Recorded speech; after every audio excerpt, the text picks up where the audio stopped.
du VIH à Kazan. En 88, la création de la LCS.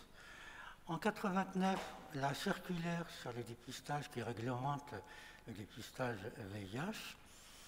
En 92, l'ouverture du premier centre de dépistage anonyme et gratuit à Casablanca. En 98, l'arrivée des ARV. En 2003, l'introduction des tests d'orientation rapide du diagnostic et donc les dépistages mobiles et l'arrivée du Fonds mondial, donc ce qui a permis d'élargir le dépistage. En 2014, donc, la LCS a initié une expérience pilote de dépistage communautaire qui a été très concluante. En 2018, l'introduction de la confirmation à le test rapide. En 2019, là aussi, on a soumis un protocole pour une expérience pilote des autotests et bien sûr, le progrès continuera dans cette lancée. Alors, les offres et opportunités de dépistage au Maroc, comme vous voyez, donc, tout ce qui est offre et dépistage communautaire au niveau des associations, à travers la stratégie fixe, mobile et la stratégie participative et avancée par les mallettes. Dépistage à l'initiative des soignants, dépistage volontaire au niveau des structures de soins de base, dépistage au niveau des centres de prise en charge de la tuberculose, et le dépistage au niveau de laboratoire des villes, et le dépistage à l'occasion d'un don de sang. Alors, la stratégie nationale de dépistage avec des objectifs ambitieux, il visait d'atteindre à peu près 2 millions de tests à l'horizon 2020. On n'en est pas encore à ce chiffre, mais quand même le dépistage est efficace, comme on le verra par la suite, en matière de détection des personnes séropositives. Et aussi, tout le monde est d'accord pour cibler les corridors de vulnérabilité et les populations particulièrement exposées au risque d'infection, et aussi de diversifier l'offre des dépistages et la rendre plus adaptée aux populations clés. L'extension au niveau des structures de soins de santé de base qui a réellement démarré en 2012 et les campagnes de dépistage qui a permis d'augmenter les chiffres de dépistage. La mobilisation communautaire et le renforcement de l'offre des ONG qui a permis également un meilleur ciblage du dépistage, les approches novatrices à travers le dépistage communautaire, et bien sûr l'implication du secteur privé, la stratégie tester et traiter et la décentralisation de la prise en charge, tout ça amène donc pour améliorer les performances en matière de dépistage de l'infection à VIH. Alors cette carte, c'est pour vous montrer, donc à gauche, c'est à peu près l'offre de services de prévention de la LCS, et à droite, c'est l'offre de dépistage et de prise en charge. Alors, en rouge, c'est le dépistage fixe, en bleu, c'est le dépistage mobile, et en vert, c'est les standards de prise en charge. Donc, quand vous le voyez, là, on a de la prévention, on essaye un peu de calquer également notre offre de dépistage par rapport à ça, et la stratégie mobile est planifié selon un calendrier bien établi afin d'assurer des passages réguliers au niveau des zones de forte prévalence. Alors, les réalisations en 2018 sont très parlantes. Les personnes testées sont au nombre de 60 900 et on a pu dépister 664 personnes, ce qui correspond à peu près à 50% des personnes dépistées au Maroc, sachant que nous, la LCS, c'est 60 000 tests, tandis qu'au Maroc, c'est à peu près 500 000 tests, qui montrent que l'approche communautaire permet un meilleur ciblage et un taux de positivité des tests important en conséquence. Alors, ces deux graphiques, c'est pour vous montrer un peu les taux de positivité par stratégie d'intervention. Alors, à gauche, c'est le global et à droite, c'est la stratégie fixe. Alors, la taille des cercles correspond au nombre de tests et la couleur va du plus clair au plus foncé en fonction des prévalences. Et là, vous voyez que des prévalences importantes sont enregistrées à Agadir, à Safi, à Casablanca, à Rabat et Nado, ce qui correspond aussi aux prévalences enregistrées lors des systèmes de surveillance épidémiologique. Alors, ce slide, c'est pour vous montrer la contribution du dépistage communautaire dans ces réalisations. En fait, les agents communautaires réalisent 62% des tests faits par la LCS et aussi détectent 67% des tests positifs dépistés par la LCS. Donc, ce qui montre l'importance de cette stratégie et son efficacité, bien sûr. Là, c'est un slide qui vous montre un peu la connexion aux soins. Alors, sur ce slide, c'est les données que nous avons. Ils ne sont pas exhaustives, mais c'est ce que nous avons pu collecter comme données, avec une connexion aux soins de l'ordre de 73% en stratégie fixe, 54% en stratégie avancée par les mallettes et de 44% à travers les IMD. Mais si on tient compte de la cascade PJ, la connexion aux soins se situerait autour de 82%. Et aussi, ces données ne sont pas les mêmes selon les centres. Par exemple, à Rabat, où nous avons des données plus exhaustives, une facilité de collecte des données, on est autour de 90%, et aussi de meilleures données à Agadir. Donc là, c'est vraiment les données dont nous disposons. Également, cette année, donc, nous avons lancé une expérience pilote autotest avec l'appui du Fonds mondial du ministère de la Santé et de l'ONU-SIDA, à travers laquelle donc, on met à disposition 4000 tests sur 5 villes. Et donc, on va évaluer l'efficacité de cette stratégie pour donc dépister les personnes qui ne viennent pas chez nous. On se basera essentiellement sur deux stratégies importantes. Une, à travers les pairs éducateurs, qui vont donc aller distribuer les autotests là où on n'est pas présent, c'est loin de nos centres de dépistage, et aussi une autre distribution à travers Internet au niveau des sites identifiés par les personnes concernées. Alors, toutes ces stratégies et tout ce travail, et toute cette synergie d'action vous montre à travers ce graphique l'évolution des choses.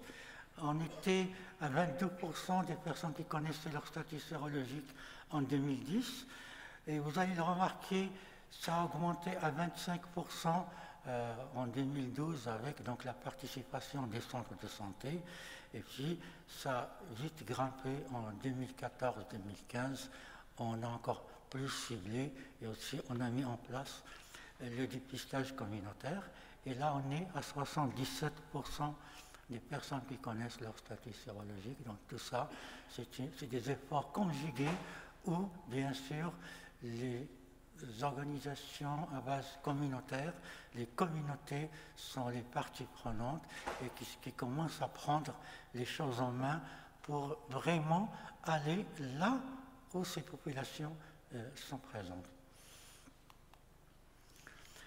Et bien sûr, ces progrès sont des leçons sur lesquelles il faut se baser pour mettre en place des stratégies efficaces et efficientes par rapport au VHC. Et donc vraiment de prendre toutes ces avancées et les mettre à contribution de dépistage du VIH-C. Et c'est ce que l'ALCS donc a déjà commencé à faire à travers l'élaboration de modules de formation sur le VIH-C et sur l'orientation vers les centres de dépistage, la formation des personnes en milieu carcéral sur l'orientation et le dépistage du VIH-C, la programmation de sessions de formation de nos médecins conseillers communautaires sur le dépistage de l'infection du VIH-C,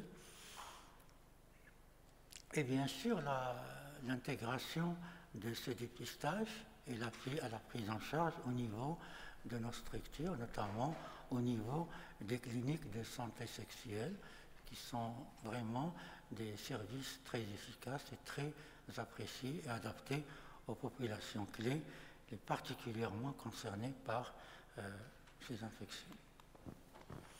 Donc, en conclusion, le rôle des associations communautaires en matière de dépistage et VIH et VHC est primordial, vu qu'elles assurent la promotion des dépistages selon des approches adaptées et qui parlent aux communautés, qui sont très proches des communautés, qui sont à l'écoute de ces communautés. Ils impliquent les communautés, les personnes concernées dans la planification, la mise en œuvre et surtout aussi l'évaluation de ces programmes de dépistage. Ils agissent tout près de ces populations, vraiment là où ils sont, et ces populations qui sont souvent laissées pour compte. Ils offrent des services de qualité, adaptés, très efficients, sans aucune stigma ou discrimination. Et bien sûr, en plus de ça, ils offrent un accompagnement vers les soins. Voilà, donc c'est vraiment des stratégies à mettre en place avec les communautés, rien sans les communautés, tout avec donc les communautés. Et je vous remercie. Merci beaucoup. On a peut-être le temps de discuter un petit peu. Donc s'il y a des questions, n'hésitez pas, levez-vous. Alors moi je vais commencer. Vous n'avez jamais parlé de l'hépatite B. Alors est-ce que c'est parce que c'est compliqué? Est-ce que c'est parce qu'il n'y a pas de TROD? Pourquoi l'hépatite B n'est pas intégrée dans votre programme? Alors, comme vous le dites, c'est une prise en charge compliquée. Et avant de démarrer un dépistage, il faut être sûr que les personnes qu'on dépiste soient vraiment, que les soins soient garantis pour eux et qu'on puisse vraiment les accompagner dans cette prise en charge. Et l'hépatite C, comme vous savez, donc, les traitements sont déjà efficaces, moins lourds, existants. Il s'y prête donc à un accompagnement dans la prise en charge. Donc, mais là, la réflexion est toujours en cours. Et donc, ce n'est pas une question qui est totalement exclue, mais c'est vraiment en fonction de la... Ça serait difficile de dépister quelqu'un et qu'on ne sera pas sûr qu'il va intégrer la prise en charge et qu'il restera dans le soin. Question. Merci pour cette excellente présentation.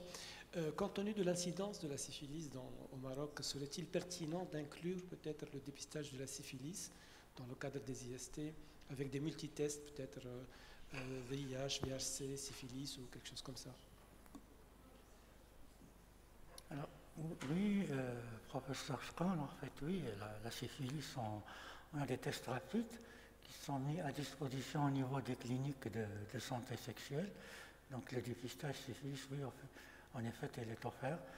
Par contre, on ne dépiste pas les autres maladies sexuellement transmissibles, ce qui est un peu gênant pour nous, notamment dans le cas de la PrEP.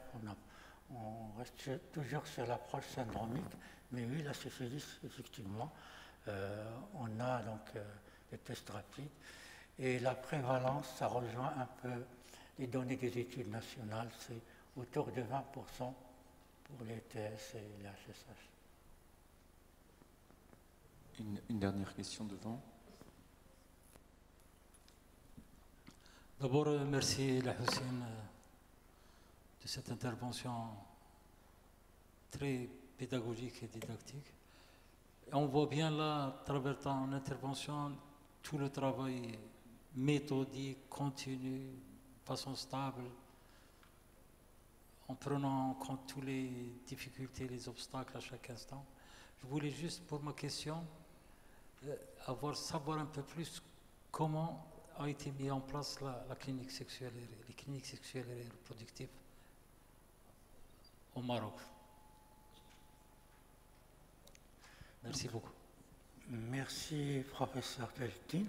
En fait, l'histoire est un peu longue avec ces cliniques de santé sexuelle. Elle a commencé en 2010 à Marrakech, où la première clinique de santé sexuelle pour les hommes ayant des relations sexuelles avec d'autres hommes a été mise en place.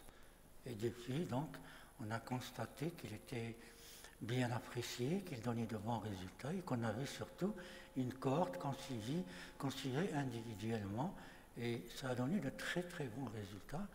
Et du coup, on a donc construit un modèle qu'on a donc vendu au Fonds mondial qui nous accompagne dans cette aventure-là. Au début, c'était un peu difficile. Il y a eu une évaluation qui a été faite qui a montré la pertinence de l'approche. On a soumis pour un premier financement, il y avait un problème au début, mais après, on a pu financer donc 4 autres cliniques sur Agadir, Marrakech, Rabat et Casa. Donc, et là, c'est pour les populations clés, TS, HSH et migrants. Et puis, il va y avoir l'extension sur 2 autres villes, et puis 2 autres villes en 2020. Donc, on serait à 8 cliniques à l'horizon de 2020. Et là, les effectifs sont déjà sur place et les cliniques sont opérationnelles. Et le nombre de dossiers ouverts sont en constante augmentation.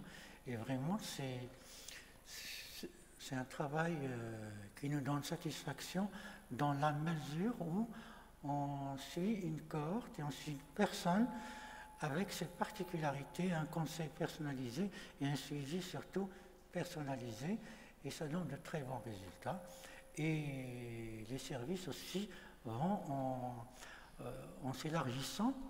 Et l'intégration de la PrEP tout récemment dans les services offerts vient donc de renforcer ces services, donc, ce qui fait la satisfaction des personnes. Donc c'est vraiment une approche déterminante à mettre en place et qui est très efficace.